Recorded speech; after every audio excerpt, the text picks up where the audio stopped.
কোন সময় সহবাস করলে গর্ভধারণ সম্ভব, অর্থাৎ সহবাস কোন সময় করলে সন্তান ধারণ সহজ হয়ে থাকে।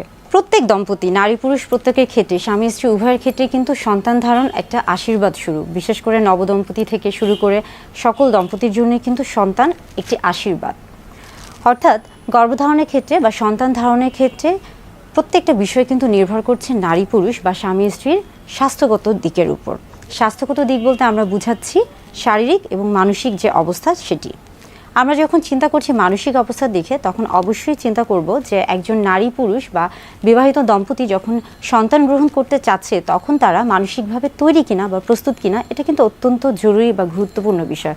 অর্থাৎ তিনি আসলে সন্তান গ্রহণ করতে চাচ্ছেন কিনা তার উপর কিন্তু নির্ভর করছে তার মানসিক যে অবস্থা, এবং সেটার কিন্তু একটা প্রভাব তার শরীরে শারীরিক অবস্থা অর্থাৎ স্বাস্থ্যগত অবস্থার উপর কিন্তু একটা প্রভাব পড়ছে। অর্থাৎ অবশ্যই সন্তান গ্রহণের সময় বা সন্তান গ্রহণের আগে তাকে মানসিকভাবে প্রস্তুত হতে হবে। এবার আসি নারী পুরুষ স্বামী স্ত্রী উভয়ের ক্ষেত্রে বা দম্পতির ক্ষেত্রে শারীরিক যে বিষয়টি রয়েছে। দেখা যাচ্ছে যে আমরা কি জানি যে সহবাসের ক্ষেত্রে বা সন্তান ধারণের ক্ষেত্রে যখন একটি শুক্রাণু এবং একটি ডিম্বাণু যখন নিষিক্ত হচ্ছে বা মিলিত হচ্ছে, এবং সেখান থেকে কিন্তু জাইগোট তৈরি হচ্ছে বা সেখান থেকে একটা ছোট্ট ভ্রূণের তৈরি হচ্ছে, এবং পরবর্তীতে তা কিন্তু পরিপক্ক হচ্ছে একটি সন্তানের। অর্থাৎ সন্তান গ্রহণের জন্য বা সন্তান ধারণের জন্য অবশ্যই সেখানে শুক্রাণু এবং ডিম্বাণুর মিলন প্রয়োজন। শুক্রাণুর ক্ষেত্রে যদি আমরা আসি, বিশেষ করে পুরুষদের ক্ষেত্রে, সেক্ষেত্রে শুক্রাণু কিন্তু ডিম্বনালীতে 72 ঘন্টা পর্যন্ত স্থায়ী হয়। অর্থাৎ আমরা বলে থাকি যে 3 দিন পর্যন্ত শুক্রাণু জীবিত থাকে বা বেঁচে থাকে, এবং সেটা ডিম্বাণুর সাথে মিলিত হওয়ার একটা সম্ভাবনা রাখে। এখন আসি স্ত্রীদের ক্ষেত্রে। স্ত্রীদের ক্ষেত্রে দেখা যাচ্ছে যে ডিম্বাণুর ক্ষেত্রে কি হয়ে থাকে, জরায়ুর দুপাশে দুটি ওভারি বা ডিম্বাশয় থাকে, এবং সেখান থেকে দুই পাশে দুটি ফেলোপিয়ান টিউব বা ডিম্বনালী থাকে। যে ডিম্বাণুটি রয়েছে এটি প্রত্যেক মাসে ডিম্বাশয় থেকে ডিম্বনালীতে পৌঁছে, এবং সেখানে গিয়ে সে যখন শুক্রাণুর সাথে মিলিত হয়ে থাকে তখনই কিন্তু ভ্রূণ বা জাইগোটের তৈরি হয়ে থাকে। অর্থাৎ ডিম্বাণু যখন শুক্রাণুর সাথে মিলিত হচ্ছে তখনই কিন্তু সন্তান ধারণ সম্ভব হচ্ছে।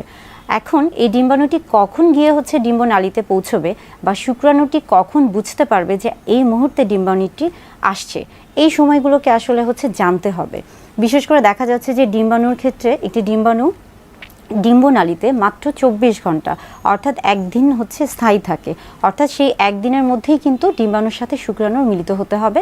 অর্থাৎ সন্তান গ্রহণের জন্য এই একটি দিন বা এই 24 ঘন্টা কিন্তু অত্যন্ত গুরুত্বপূর্ণ শুক্রাণু এবং ডিম্বাণুর মিলনের জন্য।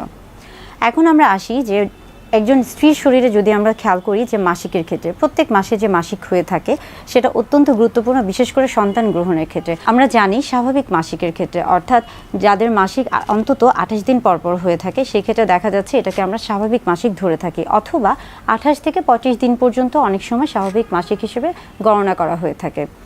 মাসিকের মূলত দেখা যায় যে 14তম দিনে ওভুলেশন হয়ে থাকে। অর্থাৎ এটাকে আমরা ফার্টাইল পিরিয়ড বা ফার্টাইল টাইম বা ফার্টাইল উইন্ডো বলে থাকি। অর্থাৎ এই সময় ডিম্বাণুটি ডিম্বনালীতে গিয়ে পৌঁছে। এই যে ওভুলেশনের কথা বলা হচ্ছে যে এই যে 14তম দিন, মূলত এই 14তম দিনই নিষিক্ত হওয়ার, শুক্রাণুর সাথে মিলিত হওয়ার বা নিষিক্ত হওয়ার যে সময়টি এটি। যাদের আসলে মাসিক স্বাভাবিকভাবেই দেখা যায় যে 28 থেকে 25 দিনের মধ্যে হয়ে থাকে, তাদের ক্ষেত্রে মূলত আমরা বলে থাকি যে তারা এলএমপি অর্থাৎ first day of last menstrual period, বিশেষ করে শেষ মাসিকের প্রথম যে দিন মাসিকটি শুরু হয়েছে সেদিন থেকে গণনা করে 14তম দিন পর্যন্ত যেতে হবে, এবং সেই 14তম দিনে গিয়ে কিন্তু তার ওভুলেশন হবে। এটা মূলত দেখা যায় যে টানা 6 মাসে যদি তার মাসিকটি স্বাভাবিক হয়ে থাকে বা রেগুলার সাইকেল হয়ে থাকে, সেই ক্ষেত্রে কিন্তু এই যে গণনাটি এটি কিন্তু কাজ করবে। অর্থাৎ এই 14তম দিনে গিয়েই কিন্তু সন্তান গ্রহণ সম্ভব, যদি শুক্রাণু সেখানে পৌঁছে থাকে, সেই সময়ে পৌঁছে থাকে। অনেক সময় আমরা বলে থাকি যে এই 14তম দিনের সাথে অনেক সময়, বিশেষ করে যাদের 28তম দিনে হয়ে থাকে বা 28 থেকে 25 দিনের মধ্যে হয়ে থাকে, সেই ক্ষেত্রে ওভুলেশনের সময়টা আমরা বলে থাকি যে 13, 14, 15 এই 3 দিন একটা ফার্টাইল পিরিয়ড বা সময়। এই সময় সহবাস করলে সেই ক্ষেত্রে সন্তান গ্রহণটা দ্রুত হয়ে থাকে। এখন আমরা আসি ওভুলেশন টাইম।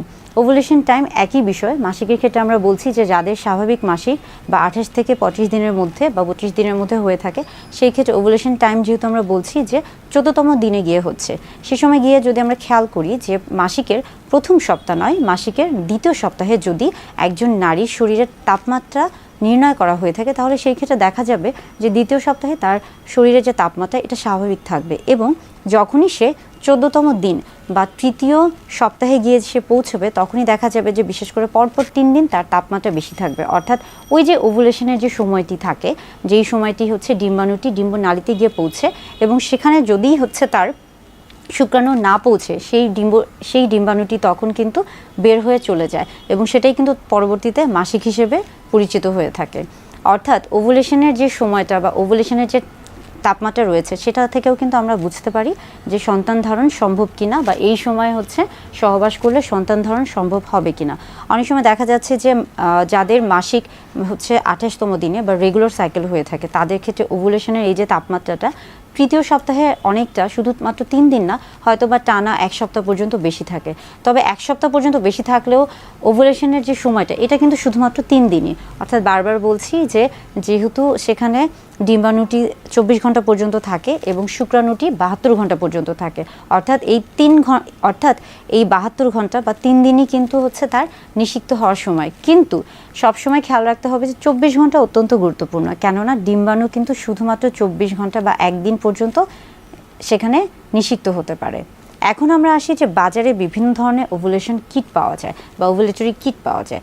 যেমন দেখা যাচ্ছে যে প্রেগনেন্সি পরীক্ষার ক্ষেত্রেও কিন্তু বাজারে বিভিন্ন ধরনের প্রেগনেন্সি কিট পাওয়া যায়, সেরকম ওভুলেটরি কিট আছে। তবে এগুলো বাজারে যেহেতু এগুলোর হচ্ছে মূল্যটা কিছু বেশি, তাই এগুলো এতটা পরিচিত বা সহজলভ্য নয়। এখন আমরা আসি যে ইদানিং যেহেতু আমরা অনেকেই ডিজিটাল যুগ, ডিজিটাল মিডিয়ার উপর অনেক বেশি নির্ভরশীল, বর্তমানে কিন্তু বিভিন্ন ধরনের ডিজিটাল মিডিয়াতে বা হচ্ছে বিভিন্ন ধরনের অ্যাপস রয়েছে। অর্থাৎ আপনি যদি হচ্ছে যে কোনো ডিভাইস বা ডিজিটাল মিডিয়াতে আপনার হচ্ছে LMP, first day of last menstrual পিরিয়ডের সেই তারিখটি যদি হচ্ছে মনে রাখার চেষ্টা করেন, সেক্ষেত্রে দেখা যাচ্ছে তারা কিন্তু অটোমেটিক নিজে থেকেই কিন্তু আপনার যে ওভুলেশনের সময়টা সেটাকে তারা হচ্ছে নির্ণয় করে। অর্থাৎ আপনাকে কিন্তু তারা আগে থেকে জানিয়ে দিচ্ছে যে কোন সময় আপনার ওভুলেশন হতে পারে।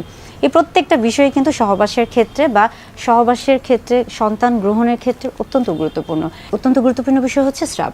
আমরা হচ্ছে স্রাবের আকার আকৃতি বা হচ্ছে বর্ণ দেখে অনেক সময় বুঝতে পারি।